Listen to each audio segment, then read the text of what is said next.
Good morning friends. हमारे दिन की शुरुआत हो गई है और आज है हमारी तैयारी का डे 38 आउट ऑफ 60 और डेट है 25 जुलाई 2025। जैसा कि आप सभी को पता है कि मैं टाइमर के साथ आपको डेली अपनी टू डू लिस्ट भी शेयर करती हूँ, अपना रूटीन शेयर करती हूँ, है ना, ताकि जो स्पेशली बिगनर्स हैं जिनको गाइडेंस नहीं होता है तो उन्हें पता रहे बस स्पेशली कि हाँ भाई एग्जाम से इतने मंथ पहले क्या पढ़ना होता है, 7 दिन पहले क्या पढ़ना है, 10 दिन पहले क्या पढ़ना है, ऐसे करके।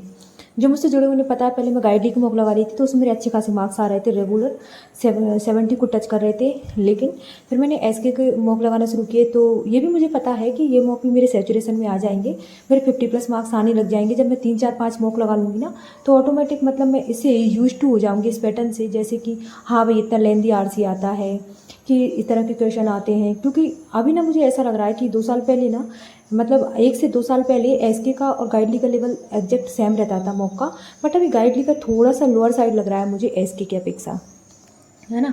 और मैं मार्क्स वगैरह भी इसलिए बताती हूँ कि हमेशा यूट्यूब पे जो मॉक के मार्क्स बताते हैं ना आपको, एकदम लाइव मॉक के मार्क्स बताते हैं कि ये इतने मार्क्स हैं और उनके हमेशा 99 परसेंटाइल आता है और हमेशा ही उनके मार्क्स 70 75 आते हैं। दोस्तों ऐसा मतलब मुझे तो नहीं लगता कि सारे ही मॉक लगाए आपने और सारे ही मॉक्स में आपके हमेशा ही अच्छे मार्क्स आ रहे हैं और हमेशा 99 परसेंटाइल आ रहा है। मतलब ठीक है भाई, वो होंगे, मतलब कुछ होते हैं ब्रिलियंट जिनका एक भी मॉक नहीं बिगड़ता है। बट देखो मेरे साथ तो ऐसा होता है कि मैं जितने मॉक्स लगाती हूँ ना, जैसे मैंने 1 मॉक लगाया, 2 मॉक लगाया, 3 मॉक लगाए, तो थर्ड या फोर्थ मॉक मेरा ऑलमोस्ट ऐसा होगा जिससे मेरा परसेंटाइल ज़रूर डाउन होता है, या फिर 3 4 मॉक के बाद 1 मॉक ऐसा आता है जिससे मेरा 99 परसेंटाइल प्लस जाता है।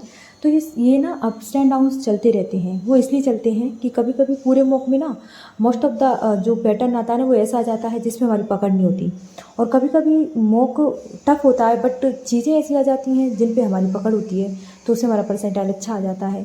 ऐसे ही चलता रहता है दोस्तों। इसलिए मॉक के मार्क्स को हमेशा अपने फाइनल मार्क्स ना माने कि नहीं वही कि मॉक के जो मार्क्स है ना, कि आपके मार्क्स अगर 38 ही आ रहे हैं तो वहाँ एग्जाम में 38 आएंगे, या फिर यहाँ पे आपके 75 मार्क्स आ रहे हैं तो वहाँ 75 मार्क्स आएंगे। ऐसा बिल्कुल भी नहीं है। वो दिन अलग होता है, वो सिचुएशन अलग होती है, उस दिन माइंडसेट हमारा अलग होता है। हाँ बस इतना पता है कि देखिए हमेशा ना वर्स्ट के लिए तैयार रहना चाहिए और हमेशा बेस्ट सोचना चाहिए हमें।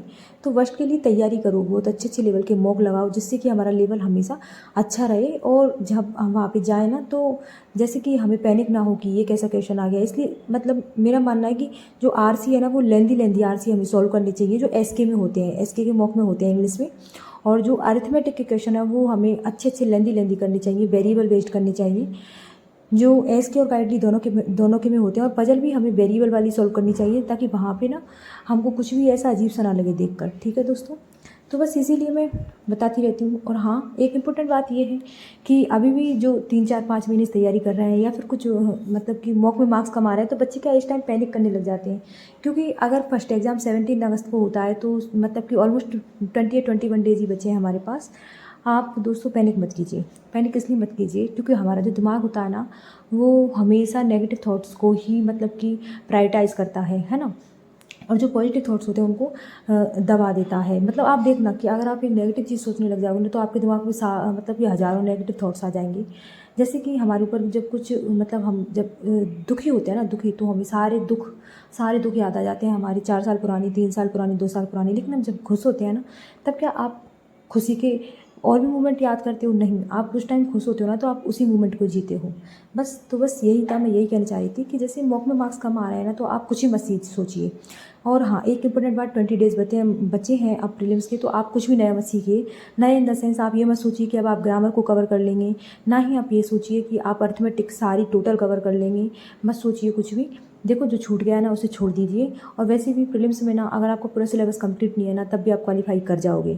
मैं 2 साल से एग्ज़ाम दे रही हूँ, मैंने पूरे एग्ज़ाम 12 एग्ज़ाम पिछले साल के और पिछले साल के मतलब कि 2024 के और 2023 के दिए हैं। मुझे अच्छे से पता है और मेरे प्रीलिम्स क्वालिफाई हो जाते हैं मोस्ट ऑफ द।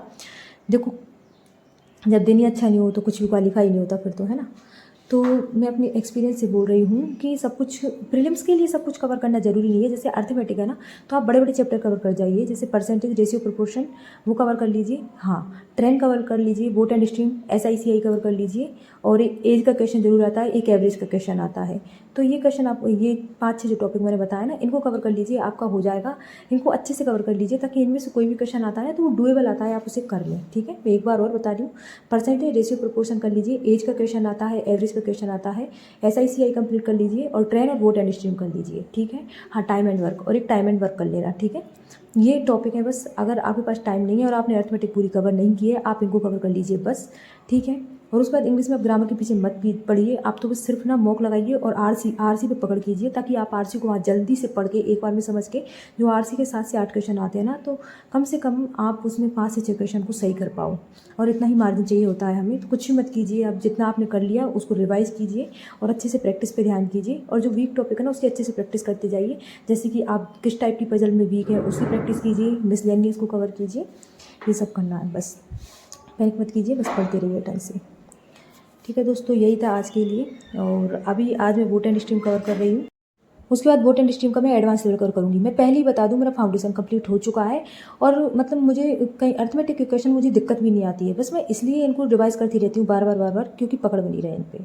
ठीक है दोस्तों, आप नए चैनल पर तो जरूर सब्सक्राइब कर देना, और आपका कोई डाउट है तो कमेंट सेक्शन में ड्रॉप